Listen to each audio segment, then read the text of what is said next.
নমস্কার বন্ধুরা, আমার রান্নাঘরে সবাইকে স্বাগত। আজকে দারুণ সুন্দর একটা মাছের রেসিপি নিয়ে চলে এসেছি। না তো কোনো এক্সট্রা মশলা লাগবে, ঘরের মশলা দিয়ে দারুণ সুন্দর একটা রেসিপি তৈরি করেছি। আর এই রেসিপিটা খেলে একবার খেলে বারবার খেতে চাইবে। আর কোনো কিছুই বেশি মশলা লাগবে না, কম মশলার মধ্যে দারুণ সুন্দর একটা রেসিপি তৈরি হয়ে যাবে। তো চলো আজকে এই রান্নাটা শুরু করে ফেলি। তো এই রান্নাটার জন্য প্রথমেই আমি 5 পিস মাছ নুন হলুদ দিয়ে মাখিয়ে রেখে দিয়েছিলাম। এখন এগুলো ভাজবার জন্য তেল দিয়েছি, তেলটা একটু বেশি করেই দিয়েছি, আর সর্ষের তেল দিয়েছি। কারণ মাছ রান্না করতে গেলে সর্ষের তেল না দিলে একদমই খেতে ভালো লাগে না।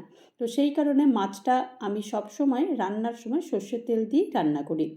তো এখন মাছ 3টে দিয়ে দিয়েছি, দিয়ে একটু এপিট ওপিট করে ভালো করে একটু ভেজে নেব। একটু লাল লাল করেই ভেজে নিয়েছি। তো 3টে মাছ প্রথমে দিয়েছিলাম, মাছটা ভাজা হয়ে গেছে। এখন মাছ 3টে তুলে নিচ্ছি। এখন এই যে আগের দুটো যে পেটি ছিল সেই পেটি দুটো আমি এখন দিয়ে দিয়েছি। পেটি দুটো দিয়েও তারপরে আমি এরকম করে ভালো করে এটাকে একটু ভালো করে একটু ভেজে নেব, কারণ মাছটা একটু ভালো করে না ভাজলে কিন্তু খেতে একদমই ভালো লাগে না। তো এখানে মাছগুলো সব আমি ভেজে নিয়েছি। আর এখন একটা মশলা তৈরি করব। মশলাটার জন্য এখানে আমি 1.5 মতো আমি এখানে পেঁয়াজ নিয়েছি, আর এই 4 টুকরো মতো এখানে আদার টুকরো নিয়েছি, 3টে কাঁচা লঙ্কা নিয়েছি, আর 1 চামচ আমি মৌরি নিয়েছি, আর এই 8-9টা মতো এখানে কাজু নিয়েছি।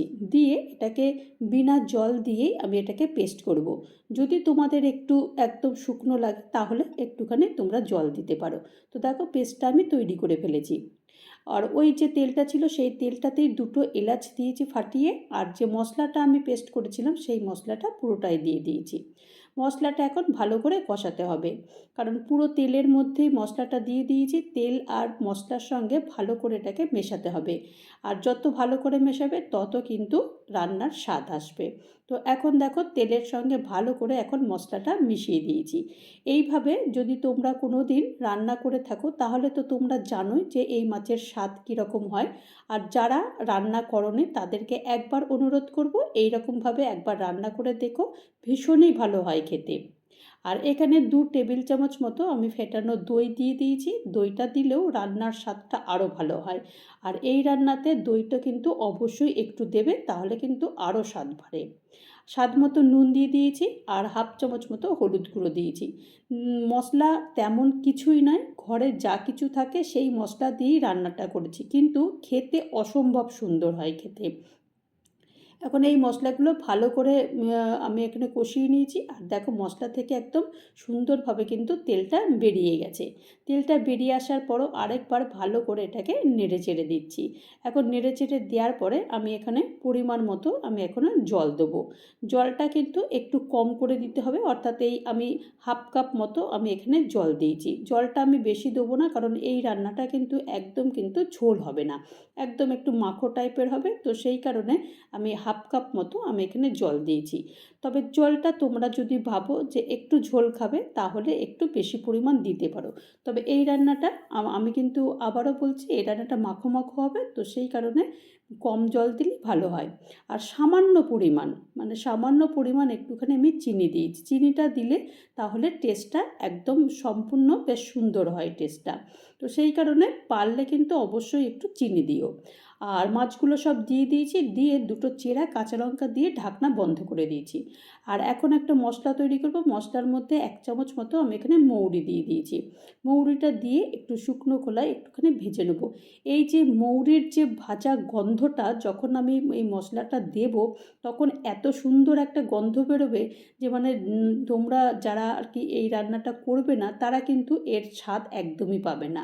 আর যারা করবে তারা তখনই বুঝে যাবে যে এই রান্নার স্বাদটা কতটা সুন্দর। তো এখন এই মৌরিটা একটুখানি শুকনো কলায় ভেজে নিয়ে তারপরে এটাকে একটুখানি হামাল দিস্তাতে একটুখানি কুটে নিচ্ছি। একদম কিন্তু মিহি করার দরকার নেই, মোটামুটি আমি যেমন করেছি ঠিক সেরকম করে একটু কুটে নিলেই হবে। তো ঢাকনাটা খুলে দিয়েছি, খুলে দিয়ে মাছগুলো একটুখানি এপিট ওপিট করে দিচ্ছি, উল্টে দিচ্ছি, কারণ মাছগুলো একটু উল্টে না দিলে মাছের মধ্যে এই মশলাটা একদমই যাবে না। তো এখন উল্টে পাল্টে দিয়ে তারপরে যে মশলাটা তৈরি করলাম সেই মশলাটা পুরোটাই দিয়ে দিয়েছি, কারণ পুরো মশলাটাই লাগবে, কারণ বেশি মশলা তৈরি হয়নি, 1 চামচের মধ্যে কতটার মশলা হয়, তাই পুরোটাই মশলাটা দিয়ে দিয়েছি। দিয়ে আরেকবার ভালো করে উল্টে পাল্টে করে দিয়ে দিয়েছি, দিয়ে ব্যাস আর কিছুই নয়। দেখো কতটা সুন্দরভাবে আর কতটা তাড়াতাড়ি হয়ে গেল। সবচাইতে বড় কথা হলো কোনো মশলাই লাগলো না, ঘরেতে যা মশলা ছিল সেই মশলা দিয়েই আমি এই দারুণ সুন্দর একটা মৌরি কাতলা তৈরি করে ফেললাম। আশা করি তোমাদের ভালো লেগেছে, আর ভালো লাগলে অবশ্যই একটা লাইক করবে, পারলে আমার চ্যানেলটা সাবস্ক্রাইব করে আমার পাশে থাকবে। আর যারা নতুন বন্ধু হয়ে আমার চ্যানেলে ভিজিট করেছো তাদেরকে অজস্র ধন্যবাদ। আর যারা এখনও পর্যন্ত আমার চ্যানেলটা সাবস্ক্রাইব করোনি তাদেরকে অনুরোধ করব চ্যানেলটা সাবস্ক্রাইব করতে। আবারও নতুন কোনো একটা ভিডিও নিয়ে চলে আসবো তোমাদের মাঝে। ততক্ষণের জন্য তোমরা সবাই ভালো থাকো, সুস্থ থাকো, আর আমার চ্যানেলের সাথে থাকো। নমস্কার।